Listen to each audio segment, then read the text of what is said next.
Hello, and welcome to Fairview Baptist Church.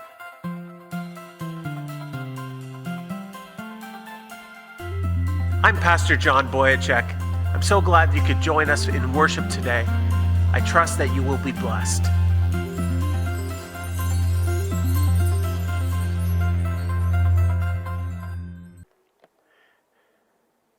In our modern day, things are not as cut and dry as they used to be in the past. For the most part, this is good, but it can also be frustrating too. I don't know, have you ever gone to buy a bed lately?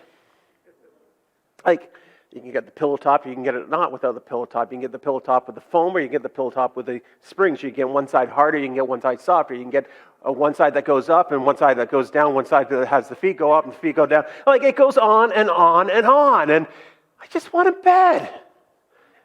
And you can get frustrated about that. But there's an aspect to this that you can get a bed that's just right for you and no one else, for your side. And there's that nice option too, but it can be a little bit frustrating. Another simple thing that I find frustrating is going to buy toothpaste. You notice that? Do you want the whitening one? Do you want the one with charcoal? Do you want the spearmint? Do you want the gel? Do you want the regular paste?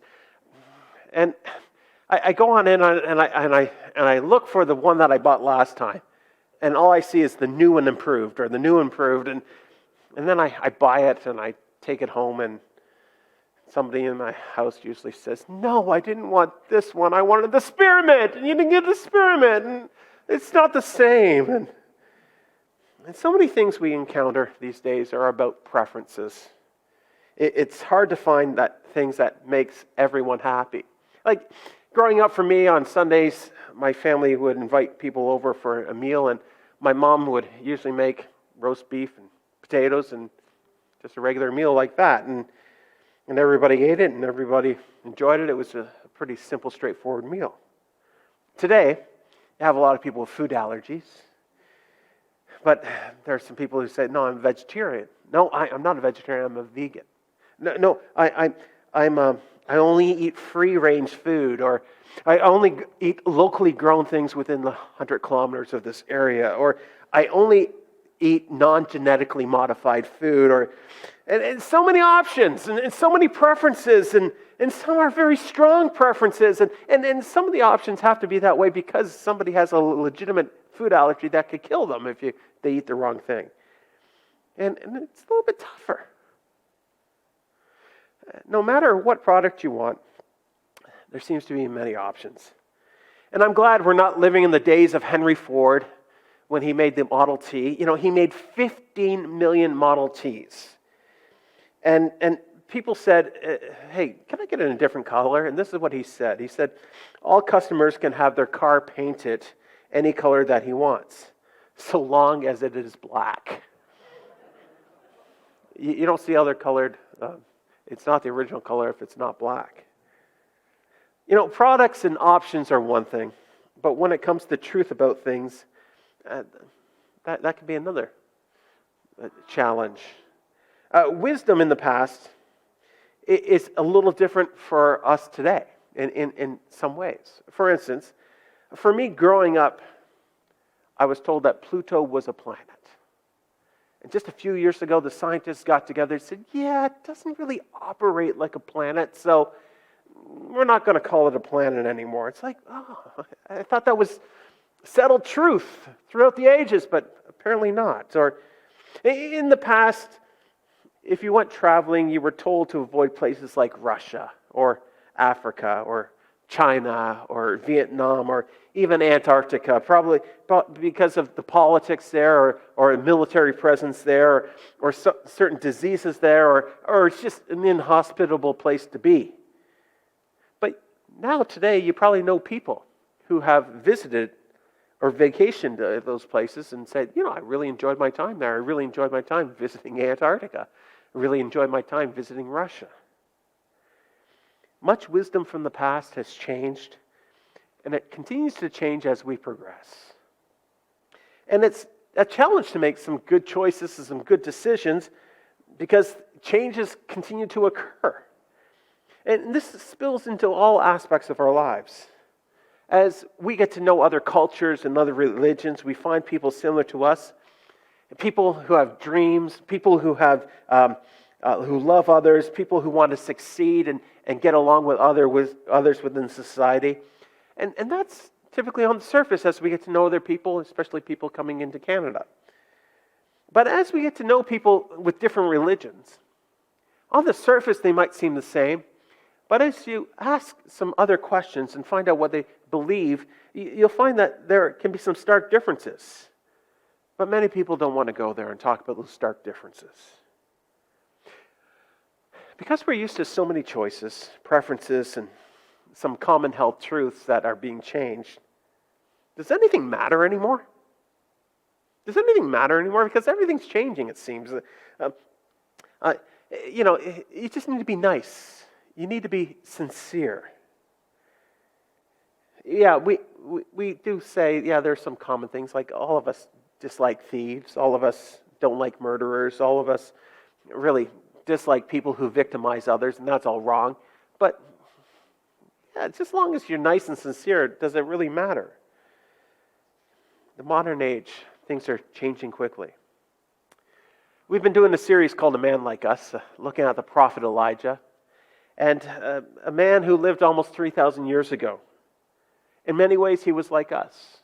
In fact, in many ways, his society was much like us. And he struggled with similar things that you and I are facing even today. His society was much like our modern day society. You have your preferences, you have your options, you have your opinions. As long as you're sincere and nice, it's okay. We won't necessarily harm others.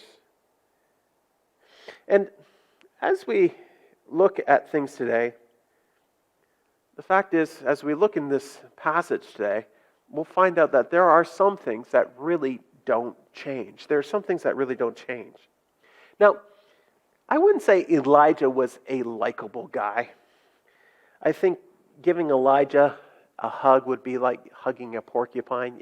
Just not the warm, fuzzy type of guy. He was a rugged guy, tough guy, with an outstanding voice. And he had an outstanding voice for a place that really needed an outstanding voice. And as we've been going through the story of Elijah, he told the king Ahab that it would not rain for 3 years. And God told Elijah to tell Ahab this. The reason for this was because people were worshiping false gods.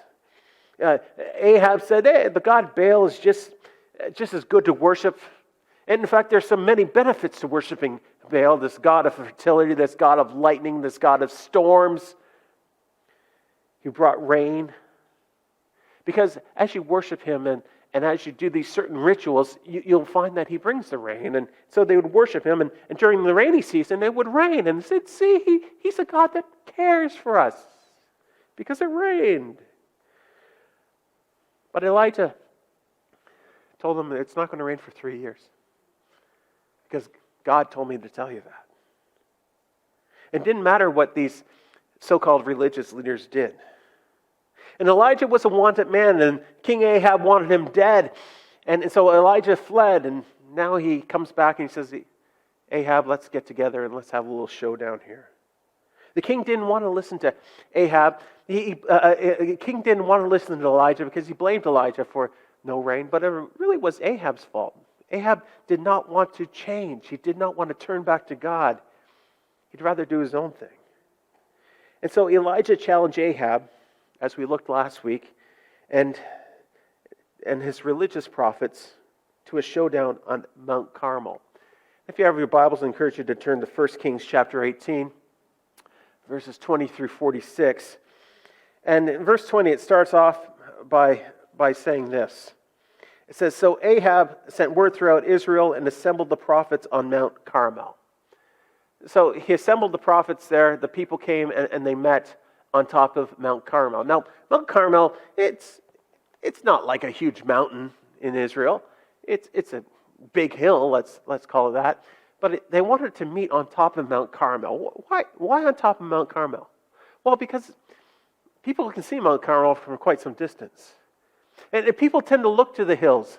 And in that culture, in that tradition, Many things were put high up on top of the hill for people to look to. And they would have different idols and things to worship on top of the hill. And that's part of the reason why Ahab did that. He said, hey, I want the whole region to see what's going on here. And in verse 21, it goes on and it says, Elijah went before the people and said, how long will you waver between the two opinions? If the Lord is God, follow him. But if Baal is God, follow him. But the people said nothing. He said, how long will you waver between two opinions? Hey, some of you like the traditional God Yahweh, and some of you really like worshiping this God Baal. You like dabbling with Baal. And he was looking at the conviction of the people, and they were silent. They were silent, he said. They said nothing. There was no conviction. I think it might be a little bit different in our day. I see many people with strong convictions these days. People with strong convictions on their sexuality, and they think that you should celebrate their sexuality and their expression of it. People with outspoken convictions on their political views, and they want to let you know about that. I see many people with convictions on the environment and what we should be doing about the environment. I see some people with strong convictions about vaccines or strong convictions about masks. And people these days aren't silent about many subjects, and they're passionate about many different things. Some people are. But I find people aren't that passionate about the God things. And these people were silent. Another thing interesting about this group Elijah is talking to, if you're around people from the Middle East, and I've been in Israel, and many of the Jewish people tend to have strong opinions and tend to have a fire within the system. And if you're looking for an opinion, you can hear many opinions, especially within that culture. And they were silent. They said nothing. And then the story goes on. In verse 22, then Elijah said to them, I'm only one of the Lord's prophets left, but Baal has 450 prophets. He was the only prophet up on top of the mountain there with him, of God. He says, get 2 bulls for us. Let Baal's prophets choose one for themselves and let them cut into pieces and put it on the wood and not set fire to it. I will prepare the other bull and put it on the wood but not set fire to it. You can then call on the name of your God, and I will call on the name of the Lord, the God who answers by fire. He is God. Then all the people said, what you say is good. So he said, hey, I challenge you to the showdown. We're going to build 2 altars, and we're going to sacrifice a bull on top of it. You call on your God, your so-called God of storms, your so-called God of lightning, and strike on down, have it strike on down, and I'll call on my God, who's more than the God of the storms. He's the God of the universe. And I'll call on him. And the people said, yeah, what you say is good. And if you think about it, it hadn't rained for 3 years. It was dry. It was so dry. Out in BC, it hasn't rained for a season. But in Israel that time, it hadn't rained for 3 years. Everything is dead. Everything is dry. And in a way, you could say, yeah, most things will probably spontaneously combust if you do things around them. A fire could start easily. This is a simple thing. And plus, our God Baal, is the God of lightning. And he can shower lightning down on it. And so the people thought this was good. And so in verse 25 it says, Elijah said to the prophets of Baal, choose one of the bulls and prepare it. First, since there are many of you, call on the name of your God, but do not light the fire. So they took the bull given and prepared it. Then they called on the name of Baal from morning till noon, all morning long. Baal, answer us, they shouted. But there was no response. No one answered. And they danced around the altar they had made, and they're calling on their God. And at noon, Elijah starts mocking them. He says, he began to taunt them. Shout louder, he said. Surely he is God, a God. Perhaps he's deep in thought, or busy, or traveling. Maybe he's sleeping and must be awakened. So they shouted louder and slashed themselves with swords and spears, as was their custom, until the blood flowed. Midday passed, and they continued their frantic prophesying until the time of evening sacrifice. But there was no response. No one answered. No one paid attention.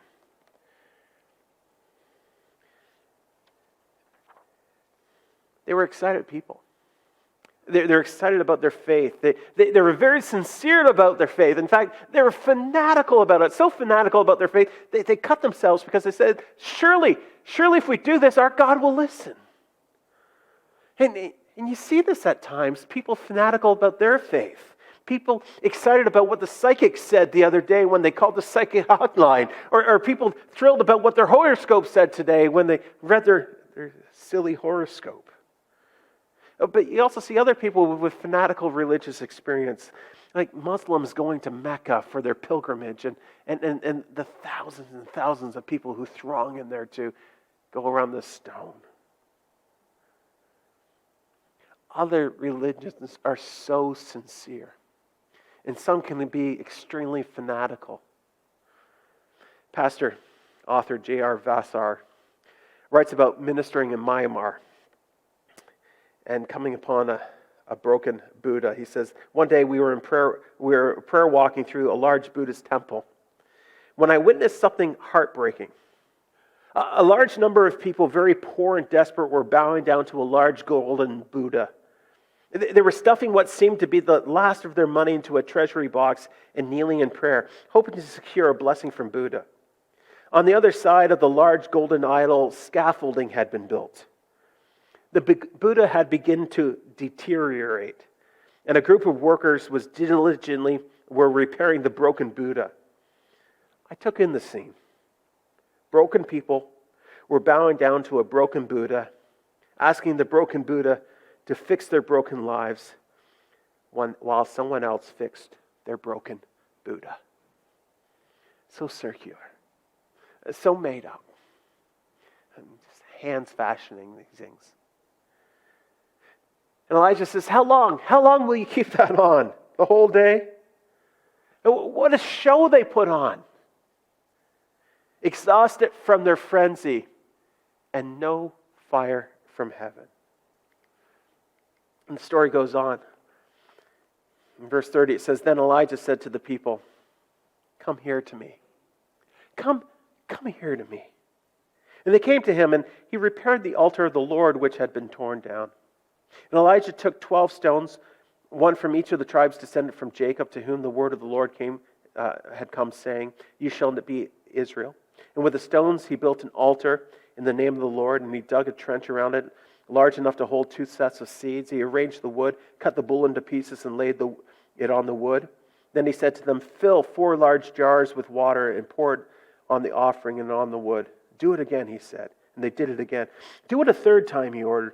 And they did it a third time, and the water ran down around the altar and even filled the trench.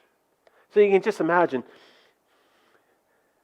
Elijah taking these stones, just placing them, 12 of them, representing the 12 tribes of Israel, representing the people of God who God had showed up and made a covenant in the past with and said, no, you will be my God. I will be your God, and you will be my people. Just reminding them of their past. And he built that altar, and he put the wood on it, and then he put the bull cut up on top of it. And then he did something absolutely ridiculous. He got full big jars of water, and he had it dumped on them. He says, you know what, that's not enough. Go get some more water. And he's on top of Mount Carmel, and I've been up there, and there's not really a spring up at the top of Mount Carmel. It's down at the bottom, and so it took me about 45 minutes to walk up the hill. So they had to walk back down, get some more water, and walk back up, down, and up. He wanted to make sure that, no, this is not some trick. It's not some made-up magic trick. I'm going to soak this, and I'm going to soak it well. Because my God's true. My God answers by fire. And as he did that, it was set. That's all he needed to do. And then we're told in verse 36, at the time of sacrifice, the prophet Elijah stepped forward, and this is what he did. He prayed. He knew what God wanted, but he prayed and he asked God. He says, Lord, the God of Abraham, the one that you made a covenant with in the past, the God of Jacob, Isaac, and Israel, the God that you've shown yourself before in the past. Let it be known today that you are God in Israel, that I am your servant and have done all these things at your command.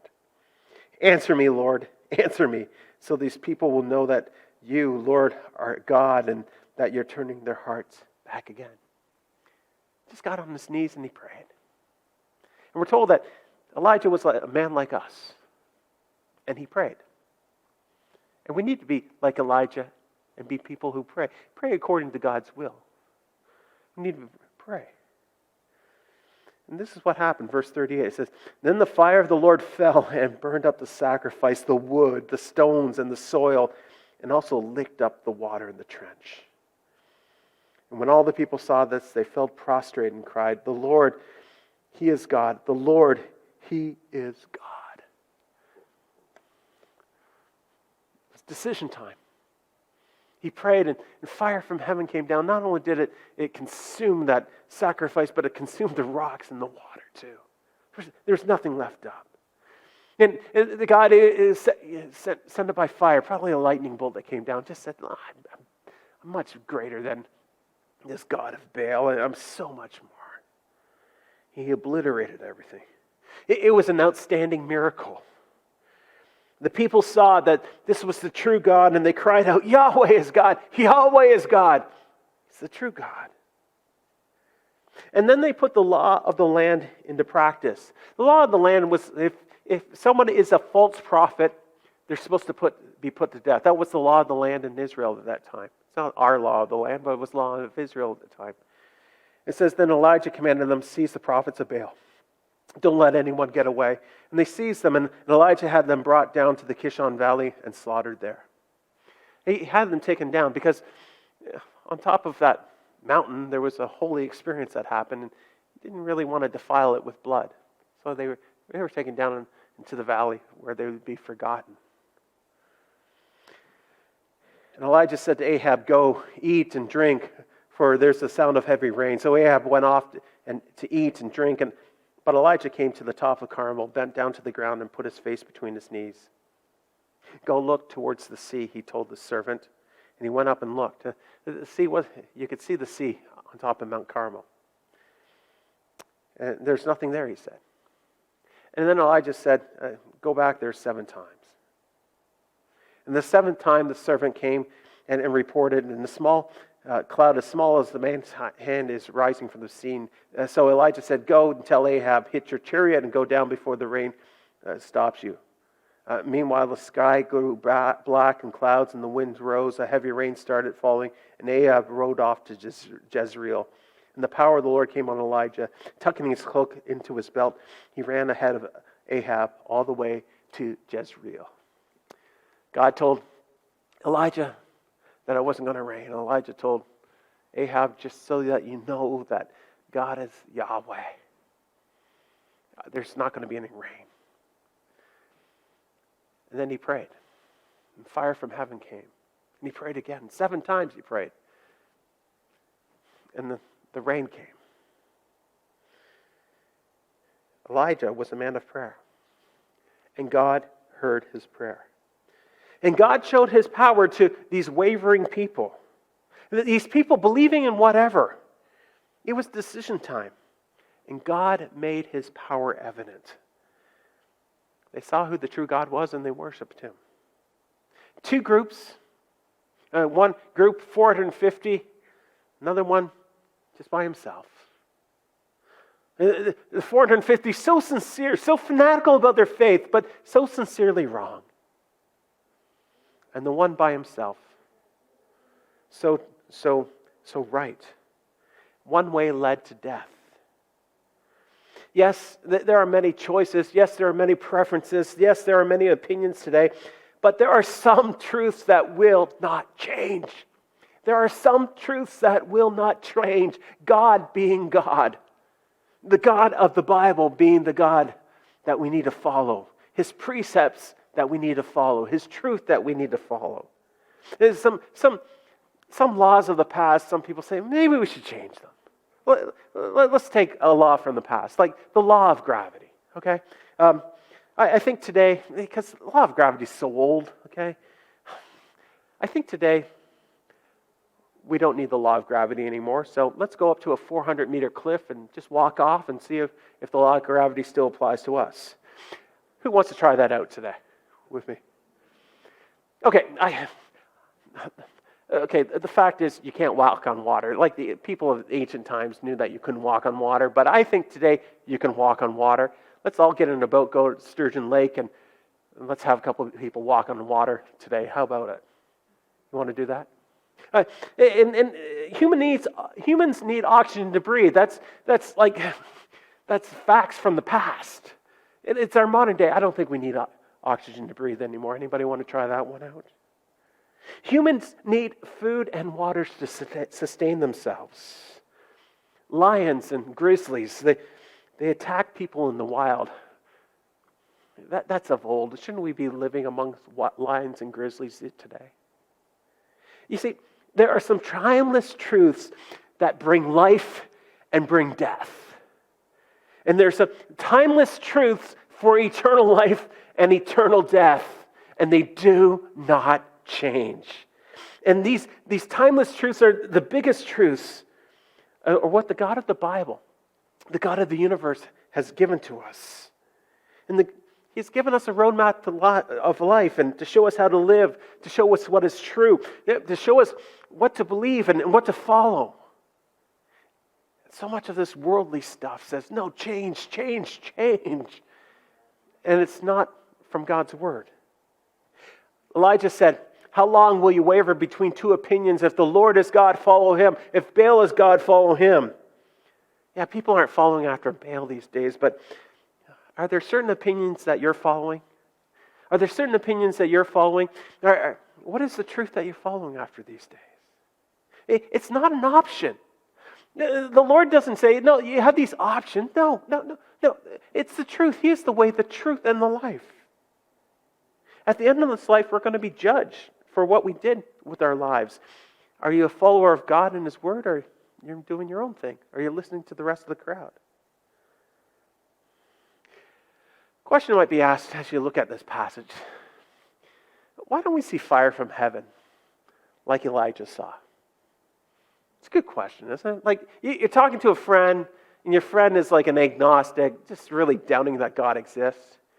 And you say, you know what? I want to show you that God exists. I'm going to pray right now, and fire from heaven's going to come down and just strike that tree that's right beside you there. How about that? And you get on your knees and fire comes down. Would they believe? Well, possibly. But probably not. Elijah went to great lengths to show that what he was doing as he calls down fire from heaven wasn't an act of magic. He soaks the altar. And the fire from heaven fell. And did the people turn back to God? Well, they did turn back to God there in this story. Did they transform their country and say, yes, we're going to follow after God wholeheartedly. We're going to do this. We're going to do this. Well, we know in the stories in the weeks later, and you're going to hear those stories in the weeks later, but let's just say Elijah was not put out of a job. He wasn't put out of a job.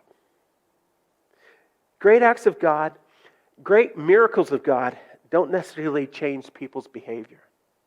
Jesus in Luke chapter 16, 19 through 31 tells the story of the rich man and Lazarus. Lazarus was this poor, sick beggar who lived out on the street in front of this rich man's house, and the rich man would throw scraps of food to him to feed him, and he was sick. He eventually died, and the rich man eventually died. Lazarus went to heaven, and this rich man went to Hades, to hell. And the rich man begs Abraham to get Lazarus to go back and tell his brothers, says, can you go back? Because surely they'll believe somebody who has risen from the dead And my brothers, they need to hear about the truth about God. Can't you send Lazarus back? And Abraham replied, well, they had Moses. They had the prophets. Unfortunately, they won't listen even with them. Moses, with his great miracles, but the people of God turned their backs. They forgot. Elijah, with his great miracles, and the people forgot. Daniel and Jonah and others, the people did not listen. And people did not listen to Jesus in the miracles that he did either. God told Elijah that he would do these things. And Elijah prayed and fire fell and rain came. It was for a certain time. It was for a certain place. The question is, what do we want to see God do now? Do we need fire from heaven? Where do we want to see his hand move? I don't necessarily think we need fire from heaven today, proving that a Baal is false. But we need to see his power at work, transforming people's lives. We want to see his Holy Spirit power come and draw people to him once again. And we want to see the church awaken and people desire for more holiness and purity and righteousness. We want to see Lindsay in this area transformed for Christ. People who are hurting find wholeness and healing in him. Choices. So many in our modern day. But God has given us some clear guidelines to follow, and we need to follow after his word and his truth. It's not up for debate. Are you following him? Today, we come to the table to reflect. Reflect on what Christ has done. And those of you who are believers, are you living out your Christian life? Is there certain things that have crept into your life that and you're finding yourself going to some other opinions and instead of following the truth of Jesus Christ? It's now just to reflect and make sure things are right between you and God and you and others. But the other thing is, as we come to the table today, are we followers of Christ? Are you a follower of Christ? Can you look back on your life and say, there was a time when I realized I'm a sinner. I can't get to God because of my sin. And I knew that Jesus Christ came into this world to show me how to live, but also died on the cross to take away my sins and cleanse me from my sin. And I asked him to forgive me of my sin. And I turned my life over to him and gave it to him. If you're one of those people who have given your life to him and you received his cleansing forgiveness in your life, you're welcome to participate. If you're not that person, don't participate yet. I encourage you to follow after him first before you participate. So, two opinions. Are we going to follow God's? Are we going to follow the world's? We're going to follow up things that we've made up in our minds. Two opinions. Let's take time to reflect on that. I'm so glad you're able to join us today in worship. If you have a need, a prayer request, feel free to reach out to us at the church here. You can give us a call, or you can also email us. God bless you.